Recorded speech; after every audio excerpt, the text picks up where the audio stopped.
Bonne soirée à toutes et à tous, bonsoir et bienvenue sur Canal Algérie. On est ravis de vous retrouver dans votre émission Sur scène et c'est enfin la reprise après 8 mois d'arrêt à cause bien sûr de cette pandémie du coronavirus qui nous a contraints à arrêter nos plateaux et de rentrer sur Alger. Aujourd'hui on est là, on est content de revenir dans cette ville qui nous a toujours accueillis à bras ouverts et puis bien sûr avec ses habitants généreux et hospitaliers. Et puis, comme vous le constatez, nous sommes au sein d'une institution prestigieuse. Voilà, on est au théâtre régional Abdelkader Alloula, une architecture incroyable, époustouflante. On est porté par une équipe aussi sympathique. Et puis, si vous nous suivez sur les différentes plateformes web de l'EPTV, de la télévision nationale, on est en direct et vous pouvez nous laisser des messages, réagissez, écrivez-nous des commentaires, ça va nous aider à faire rayonner notre culture. Ce soir, je suis ravi de recevoir une personnalité que je respecte énormément. C'est une femme que j'admire, de par bien sûr son parcours avec le grand dramaturge Abdelkader Alloula, et puis par son combat après son décès, après son assassinat, dans les années 90 et ces initiatives qu'on aime beaucoup, celle de la sauvegarde, de la transmission d'une mémoire. Hein. C'est aussi simple que ça. C'est simple quand on le dit, mais c'est compliqué quand on veut l'appliquer. Ça, j'en suis sûr. Bonsoir, Madame Raja Alloula. Bonsoir, Elmire. Comment allez-vous? Très bien, merci. Merci. Dans le numéro précédent, j'avais dit je ne peux pas utiliser le mot veuve parce que pour moi, des personnalités comme Alloula ne meurent pas. C'est des personnalités éternelles, c'est des anges ou c'est des étoiles qui brillent jusqu'à la fin des temps avec leur art, tout ce qu'ils ont pu réaliser pendant leur vie. Et ça reste à travers la transmission de générations entières de ces œuvres, soit des pièces théâtrales, des écrits. Et aujourd'hui, on a une base de données. On a une base de données que vous mettez à la disposition du théâtre régional Abdelkader Alloula. Est-ce que vous pouvez nous parler justement de cette initiative? Eh bien, l'histoire de cette documentation est très lointaine, en fait. Oui. Enfin, pas très lointaine, mais quand même, elle date des années 70. Oui. Et donc, quand c'est Abdelkader était directeur de cet établissement, je dirais, de ce bijou, oui, de cet opéra. Moi, je l'appelle l'institution. L'institution, oui. Ouais. Institution, ok. Quand M. Alloula était directeur de cette institution, il avait mis en place des choses, il avait pris des initiatives assez nouvelles, par exemple la création collective, l'analyse critique, et justement il avait très à cœur, lui et Mohamed Djellid, un grand sociologue que je pense beaucoup de gens connaissent, de mettre en place un centre de documentation et d'archives théâtrales pour créer une banque de données pour les générations futures, pour ne pas que tout aille à l'eau. Et donc, pour les générations futures, pour les universitaires, pour qu'ils puissent trouver ce qu'il faut. Une documentation. Ce qu'il faut pour leurs travaux de recherche, etc. Parce qu'à l'époque, le théâtre était très, très, très fréquenté. Donc, bon, on regarde maintenant des conditions internationales et de cette pandémie, le théâtre a dû fermer ses portes. Et donc à l'époque, c'était beaucoup d'étudiants qui venaient voir les pièces de Alloula et même les pièces du répertoire du théâtre d'Oran. Donc voilà. Et quand nous avions créé la fondation Abdelkader Alloula, parce qu'après son assassinat, il fallait absolument faire quelque chose pour sa mémoire. Comme il avait laissé beaucoup d'écrits, et donc ses pièces théâtrales, ses textes de théâtre, donc il fallait absolument créer quelque chose, enfin une institution pour le sauvegarder et promouvoir tout ça. Et nous avions créé la fondation Abdelkader Alloula. Et donc, la première des choses à laquelle on avait pensé, c'était de reprendre ce projet grandiose d'archiver la documentation déjà de Alloula. C'est toute une histoire, quoi. C'est toute une histoire. Et donc, on avait commencé à travailler. Ça représente quoi en matière de volume? Je veux dire, quand je parle de volume, quand vous parlez de photos, d'une banque iconographique, de vidéos et même d'enregistrements sonores. je sais que ça a une valeur sentimentale pour vous, ça a une valeur incroyable parce que c'est des années de travail, mais en même temps, je veux dire, ça représente quoi, question volume? Parce qu'il y a même une bibliothèque qui a été mise à la disposition de sur la culture cet et édifice. les arts, pas sur Alloula ou sur un autre dramaturge externe, c'est-à-dire algérien. Oui. Mais c'est-à-dire on voulait inciter les jeunes à venir dans ce centre de documentation et regarder, même on a une base, je vais voir un peu vous faire un petit topo sur la naissance de cette mise en place, en fait. Comment elle s'est faite, en fait? C'était lorsque l'Union européenne avait mis, en partenariat avec le ministère de la Solidarité nationale, ils avaient créé des projets ONG 1, ONG 2. Et donc, mes amis du mouvement associatif à Oran m'ont dit, Raja, propose le centre de documentation. Et c'est ce que j'ai fait. Donc, on a proposé le centre de documentation, ils l'ont accepté, ils nous ont financé aux 3/4. Et donc, le 1/4, c'était nous qui devions ramener les fonds et le local. Oui. Donc, bon, ça ne s'est pas passé facilement, mais on a pu quand même réunir, rassembler. Ça vous a pris combien de temps 2 ans. 2 ans. 2 ans. Bon, moi, je vous dis, chez moi, j'avais des documents, des articles de presse sous les lits, sous les tables, sous les chaises. Partout, quoi. Partout. Ouais.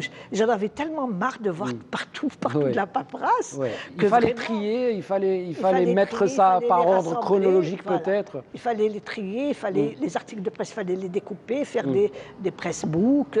C'est tout un travail colossal qui a été fait, en fait. Bon, bien sûr, parce qu'il nous plaisait. C'est tout, mais bon, parce que si on n'avait pas voulu, on ne l'aurait pas fait. Mais bon, mais pour Alloula, personnellement, moi, c'est vraiment pas... Alloula, pour moi, ce n'est pas à titre personnel que j'ai fait ça. C'est surtout parce que j'ai vu combien il avait à cœur son projet théâtral et artistique. Il l'avait à cœur et il voulait arriver à laisser quelque chose d'audible aux générations futures, au peuple algérien. C'est-à-dire même après son départ, Alloula avait il était préoccupé d'assurer en quelque sorte la formation académique d'un théâtre comme celui qu'il avait lui connu, parce qu'il avait connu dans la misère, dans la colonisation parfois, dans des conditions difficiles.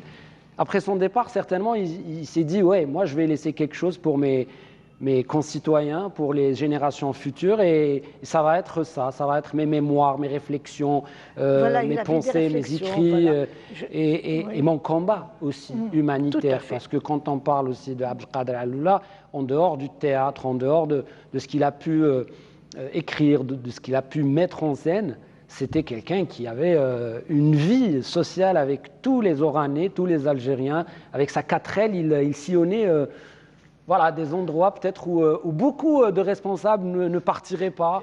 Et lui, il partait parce qu'il avait cette force de la proximité. Est-ce que vous pouvez justement nous raconter, par exemple, une anecdote qui pourrait nous aider un petit peu à toucher, à palper le personnage Alloula, à pouvoir le saisir, ne serait-ce qu'une petite seconde? Eh bien, il était partout, disons. Il était partout parce qu'il avait fait du théâtre d'Oran l'animateur culturel de toute la ville, de toute la ville d'Oran. Et donc, il avait créé avec les artistes une association, l'association culturelle Ebder, l'association culturelle Création. Et donc, ça avait regroupé des musiciens, des poètes, des comédiens, des dramaturges, etc. Bon, déjà, il y avait ça. Bon, bien sûr, je ne vous dis pas avec quelle difficulté ça s'est fait. Bon, ça n'a pas duré très, très longtemps, en fait. Parce qu'il fallait être tout le temps là et tout. Il allait à Cap-Blanc tous les soirs pour les enfants cancéreux. Une fois, il m'avait téléphoné, il m'a dit, Raja, appelle Sonel Gaz, il y a une panne électrique, il faut qu'on mette en marche le groupe électrogène, les enfants ont froid. Alors moi, j'étais complètement effarée, je ne savais plus quoi faire. Donc voilà, par exemple, des trucs comme ça. Il n'y avait pas que le théâtre. Il vous surprenait tout le temps, quoi. Ah, il me surprenait tout le temps. Un jour, je ne sais pas si je me rappelle bien, vous m'aviez raconté une histoire assez rigolote à la fois, mais assez captivante. Moi, je me dis, vivre avec Alloula, ça Ça a dû être pour vous une vie tellement rebondissante et palpitante et incroyable. Un jour, je crois qu'il rentre complètement, ses vêtements étaient complètement tachés, je ne sais pas où il était. Peinture. Oui, vous étiez un petit peu à 3 heures du matin. Vous avez un mari qui rentre comme ça. Et... Il rentrait de Cap Blanc. Oui. Et puis c'était la période du terrorisme. Oui. Il pouvait être pris à n'importe quel moment, n'importe quel tournant de route. Oui. Donc il rentre, il me dit, tu sais, regarde, je me suis sali avec la peinture. Donc, moi, je ne savais pas quoi dire. Ouais. Bon, il a Alors enlevé qu'il était en train de travailler avec une association, avec des enfants. Les enfants cancéreux, l'association des enfants cancéreux, dont il est l'un des membres fondateurs. Et donc, il a enlevé ses vêtements qu'on a mis dans la poubelle, en fait. Bon, il s'en fout, lui, pour les vêtements. Il a été se refaire d'autres vêtements chez le tailleur de Derb. Là. On est dans le hall hein, du théâtre. Ça, c'est le fumoir. On appelle ça le fumoir. Le fumoir. Oui. Ouais, c'est la tellement buvette, beau. La buvette, plutôt, pas le fumoir. Le fumoir. Oui, ça, c'est la buvette. Voilà, la buvette. Qu'est-ce que ça vous évoque? Vous avez des souvenirs ici? J'imagine que chaque recoin, chaque endroit ici vous évoque un souvenir de Alloula, d'écriture, mais de vous aussi, parce qu'il faut savoir que vous n'êtes pas que l'épouse dans sa forme, j'allais dire, la plus classique. Vous êtes aussi l'artiste. Non, je ne suis pas une artiste. Moi, je travaillais dans l'administration. Oui, mais dans l'administration. Mais je dis l'artiste parce que vous avez pu absorber toute cette fougue artistique d'un homme complètement explosif, en fin de compte. Quelque part, vous avez ça. Sinon, pour lui, le théâtre, c'était sa raison d'être et de vivre. Il y avait sa maman et le théâtre. Oui. Et comment on peut cohabiter avec ça? Quand on est une administratrice ou un administrateur, je ne sais pas comment on dit. Je ne sais pas, je ne sais pas comment j'ai fait. C'est l'amour qui peut-être vous propulse? Certainement, oui, je pense. Ne rentrez pas dans des je ne rentre pas dans l'intimité, peut-être dans la vie privée, mais je sais que le moteur, en tout cas, de Alloula, c'est la passion, c'est l'amour et c'est la sensibilité. C'est quelqu'un qui aime tout le monde, voilà. Oui, tout à fait. Et il inculque l'amour à tous et à toutes. Et c'est grâce à lui que quelque part on est là aujourd'hui, parce que c'est son esprit-là qui met en nous cet amour de vivre et cet amour de continuer et chasser l'intégrisme et l'obscurantisme. On revient un peu. On va parler centre. On va revenir au centre, bien sûr, parce que aujourd'hui, peut-être que c'est vrai que cette crise a un petit peu freiné quelques initiatives. Où est-ce qu'on en est avec ce projet alors? Justement, quand on a voulu, comment on dit, quand on a voulu inaugurer, ouvrir. Non, quand on avait voulu un local pour la mise sur pied du centre. Oui. C'est-à-dire lui donner une habitation. Donc un lieu. Un lieu, ben oui, parce qu'il faut du personnel, il faut un lieu, il faut des salles pour faire les projections, il faut des ateliers, des formations, c'est-à-dire, moi je voyais ça, moi personnellement, je voyais ça très grand. Je pense que lui aussi, à Alloula, il avait pensé comme ça. Bon, je sais, mais je sais pas du tout. Oui, mais aujourd'hui, on en est où donc? Donc là, et puis personnellement, je me suis battue pour avoir une place au théâtre. C'est-à-dire qu'il faut que Alloula revienne chez lui. Et chez lui, c'est le théâtre d'Oran. Voilà.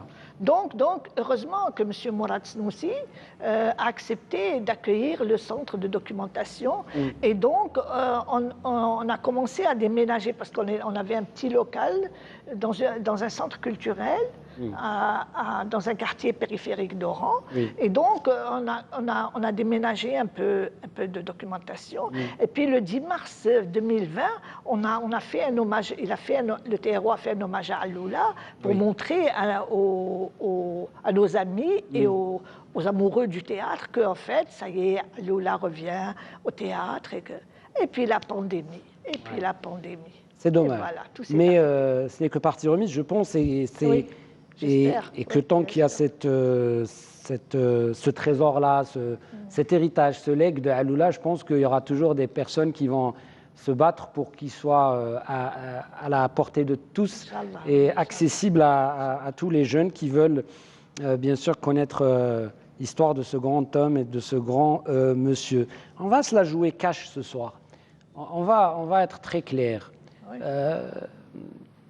Il y a eu une petite polémique, il ne faut pas se cacher, il faut l'assumer parce que ce soir, j'ai envie de dire à tous les téléspectateurs de Canal Algérie et à ceux de l'EPTV, hein, l'entreprise nationale de télévision, le NTV, anciennement connu RTA, qui a suivi pratiquement tous les événements artistiques. D'ailleurs, je salue le courage de nos équipes techniques pendant le terrorisme, quand on faisait des clips sur Hasni, sur Rachid et Fethi, même dans des conditions difficiles. Des journalistes ont été aussi assassinés et cette institution a continué son travail. Je pense que ce n'est pas en 2020 que le PTV ou la télé ou Canal Algérie va jouer à la censure ou faire la censure. Ça, je ne pense pas que les dirigeants ou les responsables de la télé le souhaitent. Je ne pense pas du tout, parce qu'il y a une volonté d'accompagner les artistes et d'assumer surtout l'art et la pensée de nos artistes, tels Alloula, Medjoubi, Benguettaf, Sonia, Nouria, tous ces grands noms qui ont à un moment donné eu le courage d'affronter par le passé le colonialisme, mais aussi dans la vie algérienne contemporaine, l'histoire contemporaine, contre le terrorisme, contre le fanatisme, contre l'intégrisme. Donc on arrive à cet épisode d'El Djoued qui aurait été diffusé avec des scènes manquantes à la télévision nationale. Et là, j'ai envie de peut-être vous exprimer une explication, parce qu'il faut savoir que la télévision nationale est en train de numériser toutes les pièces théâtrales, parce qu'on a hérité d'un fonds, et ce fonds-là, parfois, a été endommagé par cause parfois de conservation, d'humidité, et des techniciens de la télé, avec une volonté incroyable, sont en train de numériser. Donc parfois, chers téléspectateurs, c'est vrai, quand on passe des films, des pièces théâtrales, pour éviter que ça ne soit pas ce qu'on appelle inex, c'est-à-dire indiffusable, quand il y a des rayures, on est parfois obligé de nettoyer pour que le téléspectateur n'ait pas une image qui est froissée, ou qui est cassée, ou qui est déchirée. Donc je vous assure que il n'y a aucunement une intention de censurer Alloula, ni Medjoubi, ni Sonia, ni tous les comédiens qui ont pu à un moment donné avoir une expression courageuse, osée, critique envers n'importe quelle personne. Ce soir, nous vous offrons cette pièce théâtrale dans sa version intégrale, et j'espère que vous allez être contente. Alors pourquoi le Djoued justement? Parce qu'on a défilé plein de pièces théâtrales, on a parlé de la trilogie bien sûr, le Djoued, l'Item et puis le Gouel. Et qu'est-ce que vous pouvez nous dire sur cette grande pièce théâtrale, Les Généreux? Quelle est la particularité de cette pièce? Qu'est-ce qu'elle vous évoque en dehors des planches? Est-ce que vous avez des souvenirs sur Alloula, comment il travaillait sur cette pièce? Et puis jusqu'à l'aboutissement, le casting, enfin Lui, Alloula, quand il écrit, déjà la pièce est dans sa tête depuis 4 ans, 3 ans. 4 ans, tous les 4 ans, il écrit une pièce. Oui. Pas tous les ans, tous les jours. C'est-à-dire une fois tous les 4 ans, il écrit une pièce. Et donc, les Djoued, ça a été en fait. D'ailleurs, la trilogie commence. Enfin, moi, je n'aime pas trop ce terme trilogie parce qu'en fait, pour Alloula, c'était pas une trilogie, c'était une expérience avec des étapes, parce qu'il était en train de faire une recherche. En fait, sur le Medder, sur le Gouel Terna, sur les formes, le théâtre de la narration, le Masrah al-Sird. Oui. Donc, c'est une étude pratiquement sociologique. Oui, voilà, sur ça. Donc, il est parti dans les marchés pour écouter le Gouelin, et il ne voulait pas être filmé, le Gouelin. Mais ils sont.